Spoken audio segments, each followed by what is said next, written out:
Iki mau jenenge apa ta? Lodrokan. Teater atau teatrikal. Jadi diarani lodrokan ya oleh. Memang lodrok kuwi pada dasarnya kan teaternya asli wong Jombang. Besutan teaternya asli wong Jombang. Jadi kalau ada yang bilang lodrok dari Surabaya, lodrok dari Jawa Timur, itu saya tidak setuju.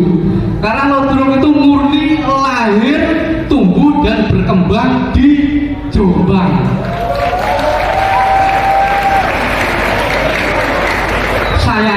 Sayangnya saat ini aku dewi jarang banget iso nemoni pentas lodrok. Dan memang lodrok itu ya menjadi salah satu budaya asli Jombang yang sekarang sedang kembang kempis, hidup segan mati tak mau. Dulu cirianku ning Nganjuk iku sering nanggap lodrok-lodrok teko Jombang. Saiki nyaris tidak pernah ada lagi pentas lodrokan, besutan dan sejenisnya. Dan menurut saya pula tugas kita sebagai generasi muda harus menciptakan terobosan-terobosan dalam framing religius tentunya ya. Bagaimana bisa mengemas seni dan budaya semacam teatrikal ini tadi, semacam besutan dan semacam lodrokan itu yang sesuai dengan posisi kita sebagai seorang santri. Jangan lupa bahwa lodrok asli Jombang. Lodrok itu asli cek wong Jombang, bukan cek wong Nganjuk, bukan cek wong Bojonegoro, Surabaya. Meskipun di Nganjuk saya menemukan banyak grup kesenian lodrok, saya kira gak ono blas. Meskipun di Bojonegoro, karena istri saya, mertua saya itu orang Bojonegoro. Meskipun di Bojonegoro ada grup-grup kesenian lodrok, tetapi aslinya memang adalah lahir, tumbuh dan besar di Jombang. Lodrok atau besutan. Next, Mbak. Nah, jangan lupa selain lodrok yang saya katakan tadi kembang kempis, ada juga seni dan budaya asli Jombang yang sekarang juga hidup segan mati tak mau. Apa kuwi? Ning Jati Dhuwur ya. Jati Dhuwur itu melok tenggelam apa kesamben ya? Enggak paham. Jadi Kidul Brantas ya. Jadi ada desa Jati Dhuwur di bantaran Sungai Brantas yang punya kesenian dan budaya asli Jombang, tari topeng Jati Dhuwuran. Ini juga miris. Konon di Jombang hanya tersisa satu kelompok kesenian tari topeng Jati Dhuwuran. Dan jika ini dibiarkan, jika ini tidak ada terobosan mengikuti perkembangan zaman, mengikuti perkembangan framing religi, saya yakin kelak tari topeng Jati Dhuwuran juga hanya tinggal legenda semata, hanya tinggal cerita semata. Artinya Jombang akan kehilangan satu kesenian aslinya. Selain tadi lodrok yang sudah kembang kempis. Padahal jika kita kreatif, lodrok bisa menjadi media dakwah. Tari topeng Jati Dhuwuran bisa dikemas ala-ala religi yang barangkali tidak menyimpang dari syar'i. Barangkali ini tugas kita sebagai generasi milenial, tugas santri-santri di era generasi Z untuk bisa menjaga keotentikan budaya asli Jombang dalam menghadapi tantangan globalisasi. Coro Jawane Jawa digowo, Arab digarap, Barat diruwak. Next, Mbak.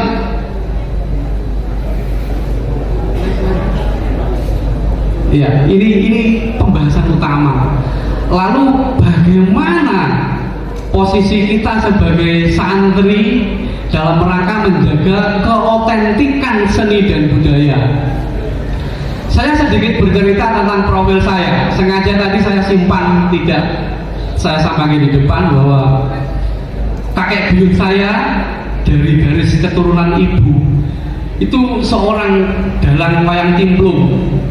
Itu wayang asli Nganjuk yang sekarang juga miris, sudah kembang kempis, hidup segan mati tak mau. Di Nganjuk bahkan sudah tidak pernah ada pentas wayang timplung. Wayang timplung itu wayang ini tidak, tapi bahannya teko kayu. Sehingga wayang timplung disebut juga wayang gedhog, wayang toklek. Jadi Mbah Buyut saya, Ki Tampik namanya, itu seorang dalang wayang timplung. Kemudian menurunkan banyak dalang-dalang di Nganjuk yang garis perempuan. Ibu saya juga seorang sinden.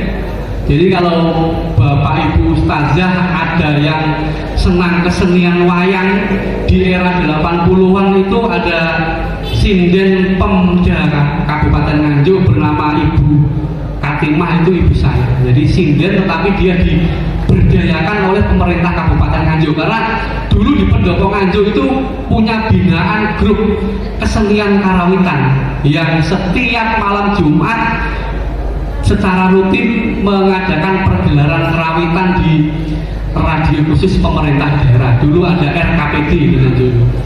Dulu di Jombang juga ada RKPD ya, di Jalan Kiai Wahid Hasim. Kalau di Nganjuk sekarang RKPD sudah almarhum, nggak tahu di Jombang apakah masih ada RKPD. Nah, ibu saya dulu seorang sinden di sana. Kemudian bule saya, Bule Wantini itu juga seorang sinden, Bule Karsi juga seorang sinden, Bule Mini seorang sinden. Kemudian anaknya Mbak Trianti yang sekarang kepala sekolah luar biasa di Nganjuk itu juga seorang sinden. Suaminya Ki Dalang Eko Suseno itu juga seorang dalang. Kemudian dari garis keturunan ayah saya, mbah saya itu Ki Sumo Margan juga seorang dalang wayang kulit. Bapak saya Ki Sugianto juga seorang dalang.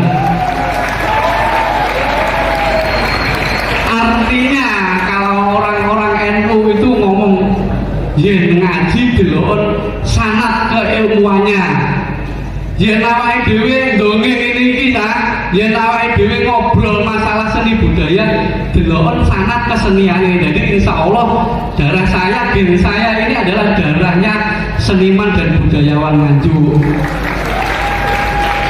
Suatu hari mbah saya Ki Sumo Marjan juga bapak saya pernah bercerita ke saya, sejati ini zaman biyen wayang ini bentuknya gak ini, wayang itu bentuknya kayak menungso. Jadi gambarnya kayak perainannya ini ono sing ayu, nek kayak Sri Kandi, kayak wayangnya Johan mau ayu, yang lanang yang kayak Janoko, kayak Arjuna kabeh. Nanging yo ono sing kaya Bagong iki mang, kaya Gareng Peter. Nah, konon ini yang ngomong mbah saya dan bapak saya. Dalam ajaran syariat Islam, personifikasi visual manusia itu tidak boleh. Mohon dikoreksi jika saya salah. Jadi konon menggambar atau mempersonifikasikan sesosok manusia itu tidak boleh. Maka Kanjeng Sunan Kalijogo mengubahnya, mengubah visual wayang yang semula mirip dengan perainannya ini dicemet jeret jadi wayang gepeng ini. Jadi kalau dulu bentuknya 3 dimensi, sama Sunan Kalijogo diubah menjadi 2 dimensi. Bukan hanya dimensinya, kemudian secara visual gambar-gambar wajah manusia, tubuh manusia diubah menjadi bayang-bayang. Jadi sebenarnya seandainya acara ini digelar pada malam hari, saya akan bawa lighting nyorot ke wayangnya Rafa, itu akan timbul bayang-bayang yang insya Allah bagus kalau malam hari. Nah, itu sebabnya wayang itu disimbolkan sebagai wayanging urip lan bayang-bayang dari kehidupan yang ada di dunia ini. Dalang adalah sutradaranya, dalang adalah personifikasi dari pengatur semesta, sementara kelir atau geber atau kain putih ini adalah panggung sandiwara. Inilah replika dari alam semesta. Sementara kayon atau gunungan ini adalah simbol dari bumi. Di situ ada pohon, ada binatang, kemudian kalau dibalik ada sosok jin. Itu adalah visualisasi dari bumi. Itu ceritanya Mbah Kulo lan Bapak Kulo tentang wayang yang koneksinya tadi dengan peran santri. Jadi kalau kita ditanya bagaimana peran santri dalam menjaga keotentikan seni dan budaya, jawabannya adalah kita meniru atau kita mengambil hikmah dari ketauladanan Kanjeng Sunan Kalijogo. Tidak berhenti sampai di situ, tidak hanya berhenti sampai di visualisasi. Sunan Kalijogo konon juga mengubah sebagian naskah Kakawin Baratayuda yang dulu diciptakan atau digubah di era Kediri sama Kanjeng Sunan, dijawakan, diislamisasi. Ben wong Jawa titik akeh iso kelebon ajaran-ajaran syariat Kanjeng Sunan. Niki sanes kula sing ngomong, niki mbah kula Ki Tampik kalih Ki Sumomarjan. Begini, salah satu kisah asli yang ada di Baratayuda itu adalah sosok Drupadi. Kalau yang beberapa tahun lalu mengikuti sinetron Mahabharata pasti tahu ya sosok Drupadi. Jadi mohon maaf, Drupadi ini pada versi aslinya dikisahkan Rabi Limo, poliandri. Dia menikahi dengan Pandawa 5 itu semua dinikahi. Itu versi aslinya yang tentu saja itu tidak sesuai dengan ajaran leluhur wong Jawa. Ndi ana wong wedok Rabi Limo, ngono cah ya. Plegel lah ngarane. Ndi ana ajaran Islam yang membolehkan seorang perempuan menikah 5 kali atau menikah dengan 5 lelaki. Kemudian masuk ke Jawa digubah bahwa Drupadine Jawa itu ya rabi mung siji, rabi karo Pandhawa sing sulung, Pandhawa sing barep sing diarani Puntadewa. Ya ning sinetron diarani Yudhistira. Ini kedua, Islamisasi naskah Baratayuda, Jawanisasi naskah asli dari Resi Wiyasa yang digubah oleh Kanjeng Sunan Kalijogo menjadi kisah yang sesuai dengan framing religinya agama yang ada di tanah Jawa. Terakhir, ketiga, konon Sunan Kalijogo juga memasukkan simbol-simbol Islami ke dalam pergelaran wayang kulit. Kalau boleh bercerita, barangkali adik-adik santri ini belum paham. Tokoh sentral dalam pewayangan itu disebut Pandawa. Pandhawa sing artine putra Pandu. Pandhawa itu putrane Pandu. Jadi Pandu kuwi duwe anak 5 lanang kabeh kan. Kaping 1 jenenge Puntadewa atau Yudhistira. Nomor 2 aran Werkudara atau Bima atau Bima Sakti. Nomor 3 Janaka atau Arjuna. Papat 5 ini kembar Nakula lan Sadewa. Konon Pandawa 5 ini adalah simbol dari rukun Islam. Rukun Islam kan ada 5, ono 5. Kaping 1 maca syahadat. Jadi Pandawa yang nomor 1 itu namanya Puntadewa, duwe jimat jenenge Jamus Kalimasada. Kalimasada ini konon menurut ceritanya Mbah Kula kali Bapak Kula ini adalah simbol dari kalimat syahadat asyhadu alla ilaha illallah wa asyhadu anna Muhammadur Rasulullah. Jamus Kalimasadane Puntadewa sing iso materi Candra nek sampean besok belajar ceritane wayang. Candra itu pasukane Prabu Salya jumlahe ribuan jutaan, musnah kanthi Jamus Kalimasada. Rukun Islam kedua apa kan? Sholat. Pandhawa nomor loro kuwi jenenge Werkudara Bima Sakti. Werkudara iki ora iso basa, ora iso krama inggil. Iye. Petuk ratu ya ngoko, petuk gurune ya ngoko, petuk bangsawan ngoko, petuk kancane ya ngoko. Ini disimbolkan sebagai bahasa sholat itu universal. Dimanapun tempatnya, niat sholat itu sama. Dimanapun tempatnya, kalimat takbir itu sama. Jadi sholatnya wong Jawa, sholatnya wong Malaysia, sholatnya wong Arab, sholatnya wong Afrika, insya Allah lafaznya sama. Inilah simbol dari Werkudara. Dia ngomong karo sapa ae basane padha.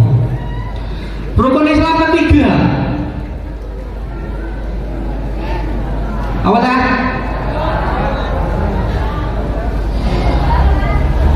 Yen ning wayang iku diarani Arjuna Pandhawa. Arjuna iki lelanangan jagat. Gantenge sundul langit.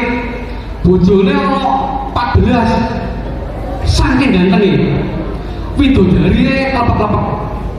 Ora ate usah ngerayu, ora usah kate gawe cat gombalan. Wong wedok nyawang Arjuna iku ambruk langsung saking gantenge sundul langit. Jadi memang dikisahkan bahwa Arjuna itu sosok sing gantengnya tidak terkalahkan, dewa kalah gantengnya. Makanya nenek bocah gantengnya diarani kaya Arjuna. Jadi sampai kaya Kokrasana. Jadi ada salah satu bulan di antara 12 bulan Islam itu sing paling ganteng, sing kecakepane sundul langit. Bulan apa ya? Ramadan. Jadi ceritanya baku itu Arjuna itu simbole bulan Ramadan, simbole sasi poso. Gantengnya sundul langit bulan Ramadan itu. Sampai-sampai pasti luwih pinter teko aku apa kuwi bulan Ramadan. Kemudian Pandhawa nomor 4, 5 itu kembar, Nakula lan Sadewa. Nakula dan Sadewa. Jadi ono dua rukun Islam sing kembar. Kenapa dikatakan kembar? Lapo diarani kembar? Karena sifatnya sama, yaitu dua rukun ini hanya wajib dijalankan bagi orang yang mampu, dalam tanda kutip, secara finansial atau materi, yaitu zakat dan ibadah haji. Nakula lan Sadewa itu simbole zakat lan haji. Sanes kula sing ngomong. Ki Sumo Mardan lah kitampe ugi Ki Sidianto iki sing nuturi kula bahwa konon wayang itu bukan hanya tontonan semata. Wayang itu juga penuh dengan tuntunan. Ya naik dewe ngikuti kisah wayang itu cak jadi luar biasa. Ning kono ana ajaran-ajaran religi, kebuk ajaran religi. Bahkan yang kita memperdalam lagi, bagian awal Baratayuda itu disebut Bhagavad Gita. Bhagavad Gita itu simpelnya adalah dialog antara manusia dan Tuhan. Arjuna dan Krishna sebagai simbol dewa, Arjuna sebagai simbol manusia. Jadi jika kita ditanya lagi peran santri dalam menjaga keotentikan seni dan budaya, jawaban saya sebagai pegiat seni budaya adalah meniru ketawadelan dari Kanjeng Sunan Kalijogo. Jadi wayang urip lan urup. Wayang bukan hanya tontonan, wayang penuh juga dengan tuntunan, wayang penuh dengan ajaran-ajaran hidup sebagai salah satu warisan budaya tak benda asli Indonesia yang sekarang sudah diakui UNESCO. Mekaten ingkang saged kawula aturaken Mohon maaf atas kekurangan ilmu kawula. Pada segenap panitia, adik-adik OSIS Madrasah Aliyah Salafiyah Safiyah Tebuireng, kemudian kepala madrasahnya, jajaran ustadz dan ustazahnya, mohon maaf jika wayang yang saya bawa ala kadarnya. Jujur, wayang murah. Insya Allah, mugi-mugi sanes waktu, mugi-mugi tahun depan Tebuireng sakit ngundang kawula lan tim dalam framing wayang yang sesungguhnya, wayang sing ora larang tapi komplit. Jadi wayang ini mau memang wayang ala kadarnya karena kami terbentur di pembiayaan. Semoga di tahun-tahun mendatang Tebuireng bisa mengagendakan dengan konsep wayang yang sesungguhnya tanpa biaya mahal. Kami siap datang lagi ke sini. Makaten sekali lagi terima kasih adik-adik. Matur suwun Bapak Ibu Ustazah atas kesempatannya membawa dan mengenalkan seni budaya masuk madrasah Tebuireng. Insya Allah seni budaya ini buatan bid'ah. Buktinya NU punya les bumi, lembaga seni budaya Muslim Indonesia. Itu juga jawaban peran santri untuk menjaga keotentikan seni dan budaya asli Nusantara. Gabunglah les bumi jika panjenengan semua yang berminat dengan seni dan budaya. Jadi NU itu komplit wadai, sing seneng seni lan budaya yo diwadahi les bumi. Makaten kula mewakili rencang-rencang rombongan saking Nganjuk sepeda malih ngaturaken gunging panuksami. Terima kasih Mas David atas undangannya. Semoga kita berjumpa lagi di lain waktu. Wabillahi taufiq wal hidayah. Wassalamualaikum warahmatullahi wabarakatuh.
Terima kasih atas materi yang telah disampaikan oleh Bapak Heru Sah Amurwabumi, dan selamat datang untuk Dinas Kebudayaan, yaitu Bapak Heru Cahyono. Kepada beliau dimohon untuk menyampaikan sambutan.